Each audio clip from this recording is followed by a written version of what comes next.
Hey there, I'm Mark from Spectrum Pulse, and today we have, from Green Day, Saviors. Look, it's been nearly 15 years since the last truly great Green Day album, and that's coming with my caveat that 21st Century Breakdown is criminally underrated. Since then, it's been rough. I know a lot of folks stuck up for Revolution Radio, but in retrospect, I don't think it's better than decent. It's aged pretty badly, especially the production, and everything else has been a disaster. So even if I heard some of the buzz suggesting that Saviors was something of a return to form, embracing a bit more of their classic rock and punk side, maybe even being a little reminiscent of 21st Century Breakdown in patches, I knew not to get my hopes up too high, even if Rob Cavallo was back on production. Hell, the fact that I am prioritizing a review of this at all, it's probably giving Green Day more credit than they deserve in 2024. And you know what? Okay, let me start with this. On a musical level, it's probably the best that Green Day has sounded in years. Cavallo gives the guitars a lot of bright, galloping crunch. The bass lines are well balanced with some sinuous muscle. And for a band that has spent the last decade plus showing every single way that their spare formula could be ruined by bad production, I'm grateful for the small blessings, even if the drums could afford to be a little bit louder. And you know what? Credit to Billy Joe Armstrong finally getting the message that his falsetto isn't any good and going for a little bit more of a shredded punk yell. For a guy now in his 50s with decades in punk rock, the fact that his voice sounds decent or that any of this is credible at all, it's a testament to good performance. Yes, the album naturally feels a little slower with a few more acoustic patches and arranged passages, and there are more than a few melodic riffs where you will hear the parallels. Beyond the standard Ramones comparison and how Living in the 20s is pretty openly cribbing from Horseshoes and Hand Grenades, One-Eyed Bastard in particular reminded me a lot of So What by Pink,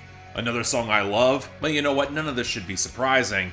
The album's probably a little longer than it needs to sustain the momentum after a really strong passage from 1981 to Corvette Summer. But you know what, Green Day's not a stranger to that either, and they can still write one hell of a sticky hook, even if I would struggle to say that there's anything here that hits their absolute best. But let's be real, this album is gonna live or die based on its lyrics, which in retrospect feels kinda weird, because it feels like the critique of Green Day's content can be a bit misplaced. They've always been more interested in provocation and broad populism than any sort of precision, and for a pop-punk band that makes a lot of sense, especially as there is an earnest firepower to their political material that lands a little better as they've gotten older than all the haggard Gen X teen malaise. Their absolute worst material in the 2010s was trying to clumsily recapture all of that, but every bad faith dunk I've seen on Green Day seems to focus on their broad political commentary rather than all their slacktivist teenage irony that was frankly played out by the end of the 90s, and Green Day knew it. I guess I'm not surprised that going a little more political demands being held to a higher,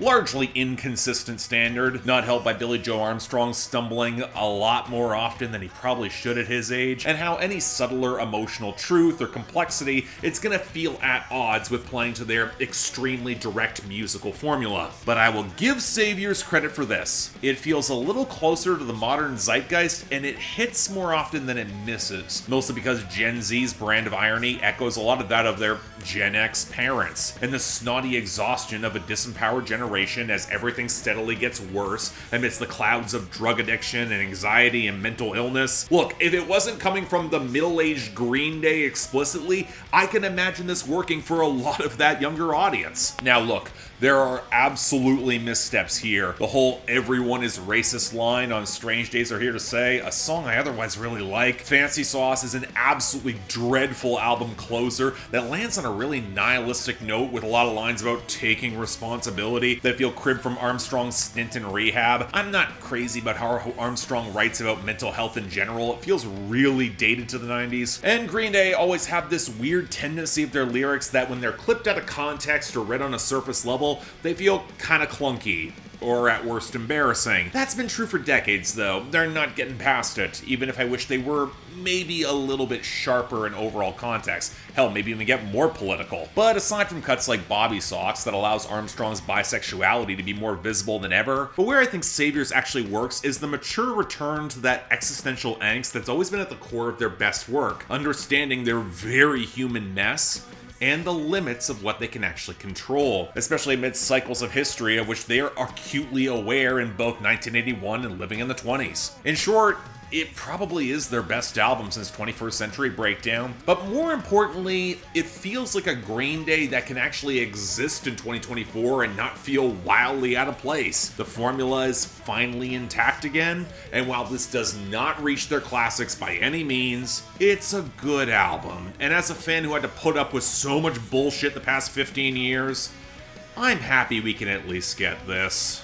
So yeah, thanks a lot for watching. If you want to see more, please be sure to like, share, drop some comments, and subscribe. I'm curious where y'all diehard Green Day fans see where this album fits in their larger catalog, because it's been kind of all over the place from what people I'm saying. A lot of folks are saying, yeah, it's better than Father of All, but that doesn't make it good, and honestly, I don't think it's giving this project the credit it deserves. There is more going on here.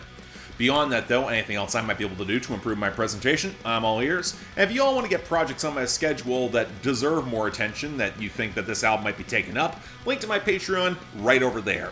Once again, don't feel obligated. Tough times, I understand, but the option is available. Till then, I'm Mark, you're watching Spectrum Pulse. I'll see you next time.